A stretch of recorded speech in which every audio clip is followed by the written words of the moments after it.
এইটা খাইতে কোনো টাইম টেবিল লাগে না, পেট যতই ভরা থাক পেটের এক কোনায় জায়গা পড়ে থাকে এইসব খাওয়ার জন্য। এই যেমন আজকে তৈরি করেছিলাম একেবারে ঝটপট রেসিপিতে মাত্র 2 পিস আলু দিয়ে অসম্ভব মজার এই নাস্তাগুলো। যতটা মচমচে ততটাই সুস্বাদু খেতে। যারা আলুর তৈরি নাস্তা খেতে পছন্দ করেন তারা কিন্তু এই নাস্তাটা বানিয়ে নিতে পারেন একেবারে ঝটপটভাবে। শুধুমাত্র আলুই লাগছে, আর যা যা লাগছে সেগুলো নামমাত্র। তো আমি একই রকম সাইজের 2টা আলু একইভাবে কেটে নিয়েছি। প্রথমে একটা কেটেছি, এইভাবে উপরের খোসাটা ছাড়িয়ে নিতে হবে। ছাড়ানো হয়ে গেলে আমি যেই গ্রেটারটা দিয়ে উপরের খোসাটা ছাড়িয়েছি ঠিক সেটা দিয়েই এইভাবে আলুগুলো পাতলা পাতলা করে স্লাইস করে নিয়েছি লম্বালম্বিভাবে। এই কাজটা চাইলে কেউ বটি দিয়েও করতে পারেন অথবা ছুরি দিয়েও করতে পারেন, যার যেভাবে সুবিধা। আমি লম্বাভাবে কেটেছি, চাইলে কিন্তু গোল গোল করে পাতলা পাতলা করে বটি অথবা ছুরি দিয়েও কেটে নেওয়া যাবে। তো যেভাবে সুযোগ সুবিধা মনে হয় সেভাবেই করে নেবেন। আমি এইভাবেই লম্বা লম্বা করে কেটে নিয়েছি মোট 2টা আলু। একদম শেষের দিকের আলুগুলো কিন্তু কাটা যায় না, তো সেগুলো আমি রেখে দিয়েছি, সকালবেলা ভাজি করে ফেলবো, পরোটার সাথে খেয়ে নিব। তো এখন এইভাবেই আমি কেটে নিয়েছিলাম। লবণ দিয়ে পানির মধ্যে এভাবে কিছুক্ষণ সময় ডুবিয়ে রাখলে এগুলো একটু নরম হয়ে যাবে। ঠিক তখন আমরা এগুলো দিয়ে পেঁচানো শুরু করে দিব।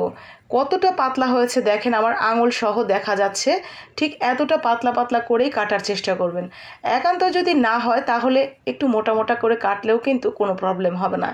তো ঠিক এইভাবে 2টা অথবা 3টা যেরকম করে ধরতে চান ঠিক সেইভাবে ধরে নিয়ে টুথপিক দিয়ে গেঁথে দিতে হবে অপর প্রান্তে যেই প্রান্তটার মুখটা থাকে। তো সেইখানে ঠিক এইভাবে আমরা গেঁথে দিলেই এটা সুন্দর একটা গোলাপ ফুলের মতো ডিজাইন হয়ে যাবে, দেখতে ভীষণ ভালো লাগে। আর ভেতরে যেহেতু একটু ফাঁকা ফাঁকা থাকে এগুলো ভাজতে কিন্তু বেশি সময় লাগবে না, আর ভাজা হয়ে যাবে খুব তাড়াতাড়ি, একদম ভেতর পর্যন্তই মচমচে হবে।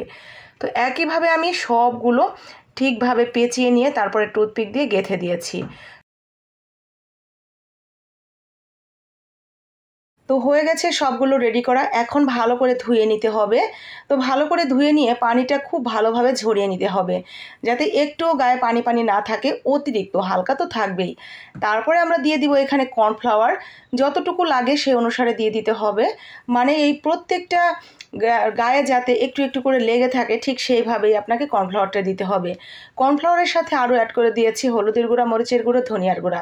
খেয়াল করেছেন কি, আমি কিন্তু এখানে কোনো লবণ দিইনি, আর লবণ এখন দেবও না। আমি যদি এখন লবণ দেই কর্নফ্লাওয়ারের মধ্যে অতিরিক্ত পানি উঠে গিয়ে কর্নফ্লাওয়ার এই আলুর গায়ে লেগে থাকবে না, একদম ছেড়ে দিবে, আর ভাজতেও অনেক বেশি সময় লাগবে এই লবণ দেওয়ার কারণে। তো লবণ ছাড়া আমরা ঠিক এইভাবে মশলাগুলো গায়ে মেখে নিয়েছি। এখন এগুলোকে ভেজে নেব গরম তেলের মধ্যে দিয়ে। খুব বেশি সময় লাগবে না, যেহেতু কর্নফ্লাওয়ার মাখানো আছে, দেখবেন খুব চটজলদি রং ধরে গেছে আর মচমচেও হয়ে যাবে।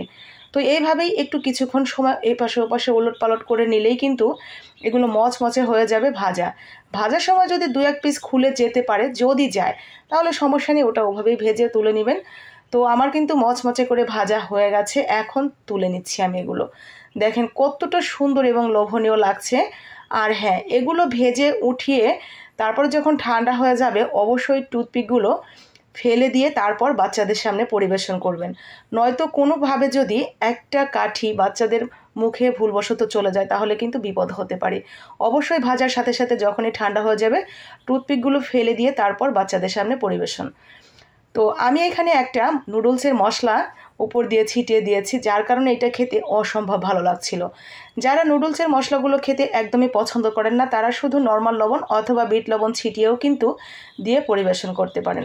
ছোট থেকে বড় সবারই ভীষণ ভীষণ পছন্দ হবে এই খাবারটা। যতই আপনি পেট ভরে খাবার দাবার খেয়ে এইমাত্র ওঠেন না কেন, এগুলো দেখলে পারে 2-1টা পিস খেতে ইচ্ছেই করে। আসলেই ভীষণ মজার এবং লোভনীয় এইসব নাস্তাগুলো যে কোনো পরিবেশেই মানানসই, সেটা হোক চায়ের আড্ডাতে বা মেহমান আপ্যায়নে অথবা বাচ্চাদের বায়না সামলাতে। ভালো লাগলে অবশ্যই বানিয়ে নেবেন একেবারে ঝটপট রেসিপিতে এই আলুর রেসিপিটি। বাকি আপু ভাইয়াদের দেখার জন্য লাইক কমেন্ট শেয়ার করে দিবেন। আজকের মতো এখানেই। আসসালামু আলাইকুম, আল্লাহ হাফেজ।